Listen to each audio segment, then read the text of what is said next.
कि अभी चुनाव बहुत दूर है, 29 बहुत दूर है, साल भर का मसला है। राहुल गांधी ने 12 महीने का टाइम सेट किया है, उसी की समीक्षा हो रही है। अभी चुनाव तो दूर है, उससे पहले तो उत्तर प्रदेश में 2-2 हाथ हो जाएंगे। लेकिन मैं एक बात कहूँगा, अशोक भाई ने कहा, मैं उस पर चर्चा 2 दिन कर चुका, लेकिन फिर भी अब अशोक जी मेरे मित्र हैं, उन्होंने कहा तो उस पर मैं एक बात ज़रूर कहूँगा। मुझे नहीं पता 2 करोड़ फॉलोअर हो गए इंस्टा पर और ट्विटर पर और किस पे, फेसबुक पे, हो सकता सुबह तक 3 भी हो जाए। वो मैं सिर्फ इतना कहता हूँ कि जो लोग कॉकरोच पार्टी बनाए हैं और जो लोग कॉकरोच पार्टी को समर्थन दे रहे हैं या कॉकरोच पार्टी के नाम का सिंदूर अपनी अपनी राजनीतिक मांगों में डालकर सधवा हो रहे हैं, उन सबसे मैं कहूँगा नरेंद्र मोदी के खिलाफ, उनकी सरकार के खिलाफ दिल्ली में 10 लाख आदमी जुटा लो।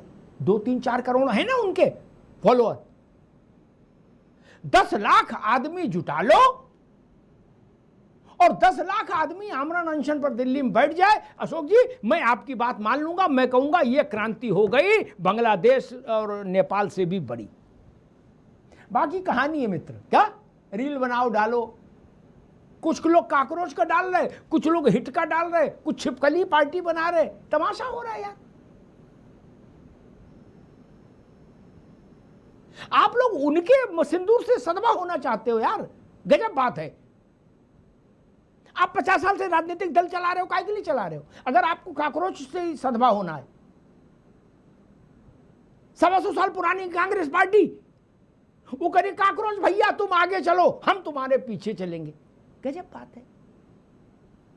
आपको युवाओं की लड़ाई लड़नी चाहिए थी, आप युवाओं के भरोसे सत्ता पाना चाह रहे हो। नहीं, राहुल गांधी को, अखिलेश जी को आमरण अनशन पर बैठना चाहिए था। ये कौन सी पार्टी बनी? काकरोच पार्टी के बनने से पहले युवाओं के लिए। क्या आप 10-15 दिन अनशन नहीं कर सकते? आपकी आंखों में चमक आ गई जैसे काकरोच की फोटो देखी, हो सकता है मन में काकरोच की आरती भी बना लियो, ओम जय काकरोच देवा।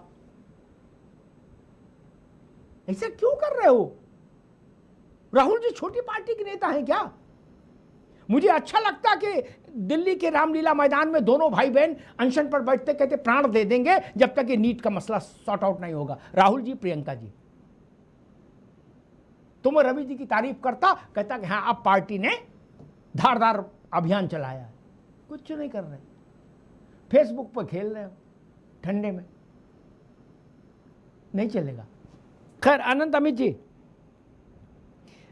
अभी तक ये अशोक जी का इस मामले में धन्यवाद, क्योंकि अभी तक हम भी इस मामले में भटक रहे थे कि आखिर राहुल जी ने ये बात किस आधार पर कही। अशोक जी ने उसको अनावृत कर दिया कि आधार ये है कि हम लोग उम्मीद लगा रहे हैं कि काकरोच, जैसे कल की अवतार होना है ना, वैसे काकरोच अवतार हो गया है चूंकि भारत में, तो इस काकरोच अवतार से हम लोगों को मुक्ति का रास्ता मिलेगा, ये हमारे मुक्तिदाता बनेंगे और ये ऐसा काम करेंगे यहाँ जो बांग्लादेश में हुआ, श्रीलंका में हुआ, नेपाल में हुआ, और उससे फिर हम लोग सरकार में आ जाएंगे।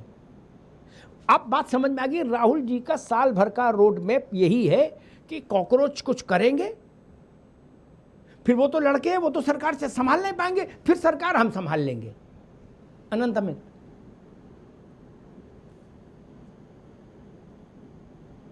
भाई अनम्यूट करिए।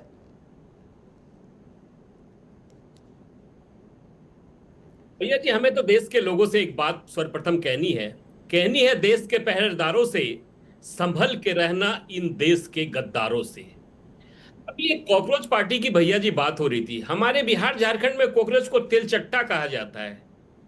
तिलचट्टा, अब तो हीट वूट आ गई, दिल्ली उल्ली में हीट वूट से मारते हैं, हमारे यहाँ नमक से मारते थे तिलचट्टा को। तो ये नमक हलाल, जो नमक हराम लोग हैं, इनको जिस तरीके से जो एक साजिश रची जा रही है, ये जो लोग हैं, ये लोग हैं कौन? ये ध्रुव राठी, अभिजीत, अर्पित, ये कौन लोग हैं? ये कौन से देश से बैठकर और भारत के युवाओं को जो बहकाने की बात कर रहे हैं? अभी अशोक भैया बात कर रहे थे, श्रीलंका की बात कर रहे थे, अभी बांग्लादेश की बात कर रहे थे, ये नेपाल की बात कर रहे थे। अशोक भैया, ये हिंदुस्तान है और हिंदुस्तान का लोकतंत्र है। हिंदुस्तान के 90% लोगों में, इस देश के खून में यहां का नमक बसता है। इसलिए इस देश के युवाओं से ऐसी अपेक्षा मत रखिए।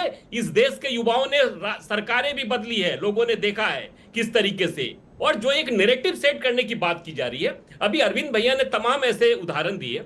निश्चित तौर पे इस देश में जब से राहुल गांधी जी ने कल एक बैठक करी, बैठक में उन्होंने अल्पसंख्यकों की बैठक करी और बात क्या की कि अब मुसलमान, अल्पसंख्यक मत कहिए, मुसलमान कहिए, चूंकि उत्तर प्रदेश में चुनाव है। तो सर्वप्रथम तो राशिद साहब का बयान आ गया कि भाई आप कैसी बातें कर रहे हैं, इनके यहां 2 मुसलमान हैं, एक का नाम पढ़ते हैं इमरान प्रतापगढ़ी है, एक का नाम इमरान मसूद है। अभी दोनों में नूरा कुश्ती चल रही है कि भाई कौन अल्पसंख्यकों का बड़ा नेता है। खैर ये इंटरनल मामला है। लेकिन आपने सही कहा, आज सारे पॉलिटिकल विपक्ष के पार्टियों को 2 लोगों से बड़ी दिक्कत हो गई है, एक माननीय नरेंद्र मोदी जी और एक माननीय योगी आदित्यनाथ जी।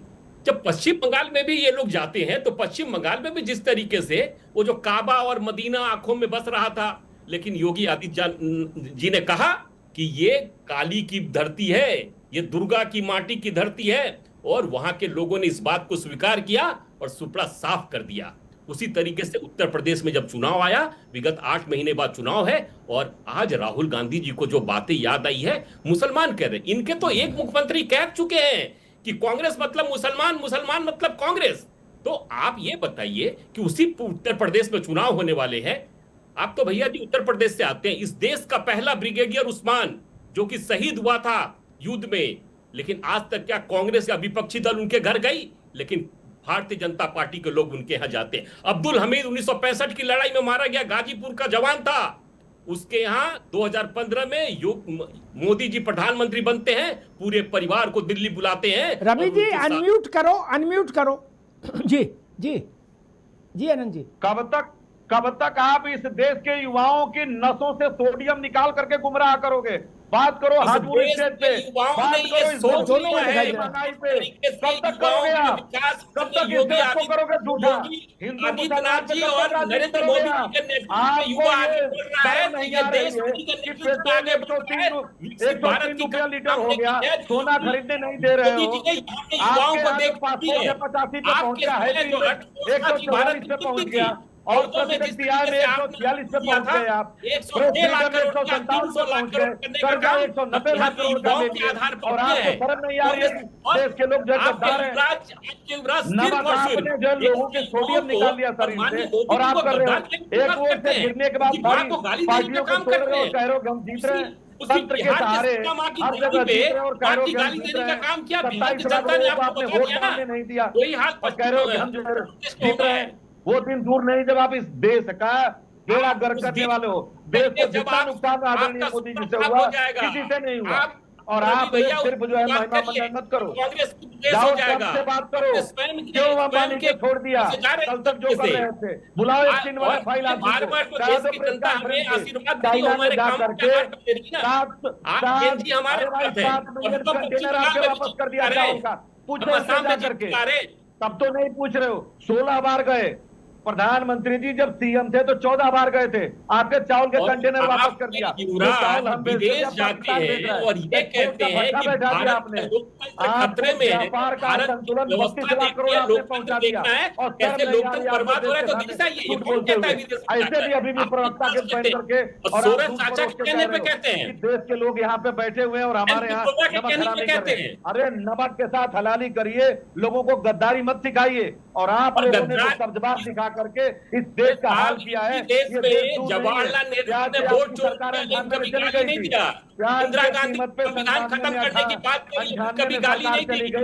पेट्रोल की कीमत पर सरकार आपकी जाएगी, कभी गाली देने के काम नहीं किए। कब से उनसे अरे गाली तो आप दादी से सीख लेते हैं, नाना से सीख लेते हैं, किसी से सीख लेते हैं। आपके हमारे गृह मंत्री सदन में गाली देते हैं 2 बार, 4 महीने के अंदर 2 बार गाली दिए। सदन में कहे कि 19 में कहा कि अगर मोदी जी को अगर बाहर निकलेंगे तो युवराज वो है जो 4 बार ड्रेस बदलता है। मारेंगे। तो मोदी जी ने कहा क्या कहा, युवराज योगा करते हैं और योगा सीख नहीं होता। अभी वो भी झूठ बोल रहे थे कि भ्रष्टाचार पे बेल पे हैं।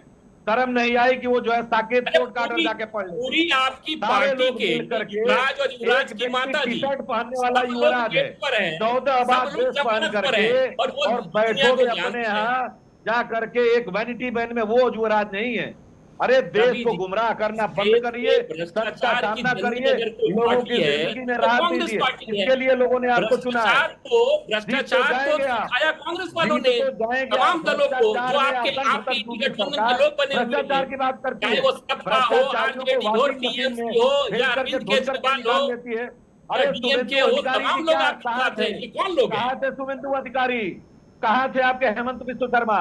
कहाँ थे पवार जी? ये सब भ्रष्टाचारी नहीं थे? कहाँ थे अनिल आपने जिंदल, सुना ना, कोयला घोटाले वाले? किसने कहा था वो? नहीं, ये बताइए, देखिए कोई भी दल अगर वो लोग आए, अगर वो भ्रष्टाचार अगर उन्होंने किया है तो उसका निर्णय अरे तो कोर्ट जांच करेगा। क्यों नहीं किए? उसका कैसे वो कोर्ट बरी हो करेगा ना। गए? क्या आप एक करेंगे? आप हफ्ते में न्यायालय है एक क्या? व्यक्ति 70,000 करोड़ का आप अपराधी को न्यायालय है बुकलेट क्या? जारी आप करते ये थे। तय नहीं करेंगे, एक वो तो हफ्ते न्यायालय बाद तय करेगा ना। 25 जून 2023 को आप कह रहे थे आपके अपराधी है, युवराज और 6 जुलाई युवराज को की आपने माता जी मंत्रा ने दोनों पकड़ा दिया। जमानत वो पे है, तो अपराध खत्म हो जमानत गया किसने 7 किया? दिन में। न्यायालय ने किया सारी ना। ETC SIT खत्म हो ठीक गई। है रवि जी, अरे अभी आप रुकना ये होगा। आनंद कहिए जी दो कि रुकना हम होगा। सब- अमित जी, रवि जी, दोनों मित्रों को रोकूंगा। भाई को नए तर्क लाओ। रवि जी, कांग्रेस में तो अभी मुझे पता फंड की थोड़ी कमी, लेकिन इतनी भी कमी नहीं। कुछ अच्छे लड़के रख भर्ती करो जो पार्टी को रिसर्च मटेरियल नया ला के दे। आप कहोगे तो हम भी आपकी व्यक्तिगत तौर पर मदद करेंगे इसमें। ये तर्क कुछ नए होने चाहिए। अब वही पुरानी बातें, हेमंता, शुभेंदु, वो आपने 10 चुनाव, एक सुन लो बात, कभी सुन भी लिया करो महाराज। उसी से तो आगे बढ़ोगी पार्टी ने। पार्टी तो जहां फंसी है आपको पता ही है, कर्ण का पहिया कहां फंसा है। जब तक आप तर्क नहीं बदलोगे कांग्रेस पार्टी, तब तक कांग्रेस आगे नहीं बढ़ेगी। फलता में चुनाव आए, परिणाम आया। मेरे लिए अरविंद जी खबर ये नहीं है कि भाजपा जीती। भाजपा को जीतना ही था, लीड खबर हो सकती है, अन्यथा जीतना तो था ही। ठीक, मेरे लिए खबर ये कि कांग्रेस पार्टी से 4 गुना ज्यादा, कितने? 4 गुना ज्यादा वोट लेफ्ट को मिले, जबकि कांग्रेस का मुसलमान उम्मीदवार था फलता में। क्या? मेरे लिए खबर ये है, और कांग्रेस मानने को तैयार नहीं, कुछ सुनने को तैयार नहीं। राहुल जी अपना झाड़े रहो कलेक्टरगंज है, हटिया खुली बजाजा बंद, मानने नहीं किसी की। कुछ तो है अरविंद जी। एक नए किस्म का प्रश्न मेरे जहन में आ रहा है, जो देश में राजनीति कैसे बदल रही है या बदल गई है। ये प्रश्न अशोक जी से भी जुड़ा है, लेकिन आपसे शुरू करूंगा। जो जिनके सरपरस्ती में रामायण जलाई जाती थी, क्या, और मूछों में ताव देके जलाई जाती थी चौराहे पर, क्या, वो रामायण बंटवा रहे हैं। राहुल गांधी कह रहे हैं कि बाबा साहब वाला संविधान भारत का संविधान है, तो अखिलेश जी कह रहे रामायण भारत का सांस्कृतिक संविधान है। जय श्री राम। इस लोग पूछते क्या बदलाव आया बंगाल के बाद। मैं कहता हूं बंगाल में शुभेंदु दादा को तो वहां सत्ता मिली, लेकिन पूरे देश की राजनीति अनुलोम विलोम कर गई। सपा रामायण बांट रही है। कभी सोच सकते थे आप अरविंद सिंह? नहीं, मैं नहीं सोच सकता था, लेकिन और रामायण को अखिलेश जी ने भारत का सांस्कृतिक संविधान कहा है। अरविंद जी, ये बंगाल का इतना बड़ा साइड इफेक्ट होगा उत्तर प्रदेश तक, मैंने नहीं सोचा था। देखिए अमिताभ जी, इस पर मैं टिप्पणी करूं उसके पहले मैं समाजवादी पार्टी पे टिप्पणी करने वाला हूं। मैं अशोक जी की मैं प्रशंसा करता हूं। जितना बार भी मैंने डिबेट किया है, इतनी शालीनता से उत्तर देते हैं, कभी पर्सनल नहीं होते हैं और टू द पॉइंट जवाब देते हैं। मुझे लगता है कि पार्टी लाइन से ऊपर उठ के किसी को सीखना चाहिए तो अशोक यादव से सीखना चाहिए। और मैं जब भी इनके साथ डिबेट में होता हूँ अभिभूत होता हूँ, इसलिए मुझे लगा कि सार्वजनिक रूप से भी स्वीकारना चाहिए। और आपका काम अच्छा होगा, व्यवहार अच्छा होगा, जनता में आप रहेंगे तो निश्चित रूप से जनता का आपको आशीर्वाद मिलेगा। यदि अखिलेश यादव जी राम की प्रशंसा करेंगे, रामायण की प्रशंसा करेंगे, भारतीय संस्कृति की प्रशंसा करेंगे, तो मुझे लगता है कि वो थोड़ा सुधार करेंगे अपने पार्टी में, क्योंकि ये बार बार डॉक्टर राम मनोहर लोहिया की ये लोग नाम लेते हैं। लोहिया जी ने तो भारत माता धरती माता लिखा है। उन्होंने राम और कृष्ण के बारे में भी बहुत विशद रूप से लिखा है। भारत के मिट्टी के रहने वाला कोई भी व्यक्ति, चाहे किसी भी पार्टी का हो, जो भारत की मिट्टी में पैदा हुआ है, उसको राम और कृष्ण का आदर करना ही चाहिए और उसको जान लेना चाहिए कि भारत वर्ष में राम और कृष्ण का अनादर करके आप नहीं रह सकते। भारत में सर्वधर्म समभाव है, हम सब इसको मानते हैं, क्योंकि हमारी संस्कृति हिंदू संस्कृति है। हिंदू संस्कृति कहती है कि सबका यहाँ रहने का अधिकार है, सबको अपने अपने मत के अनुसार पूजा पद्धति अपनाने का अधिकार है।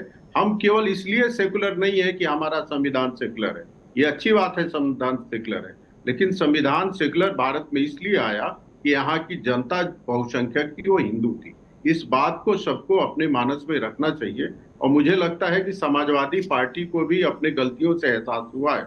जो भूतकाल में गलतियां किया है, चाहे कारसेवकों पे गोली चलाने की बात हो या रामायण जलाने की बात हो या भारत के महापुरुषों पे अभद्र टिप्पणी करने की बात हो या जैसे इनके एक सांसद के द्वारा राणा संगा को गद्दार बताने की बात की गई थी, ये बहुत संगीन गलतियां हैं समाजवादी पार्टी से। यदि वो सुधार करती है, ठीक रास्ते पे जाती है, तो मैं उसका वेलकम करूंगा और स्वागत करूंगा। जी।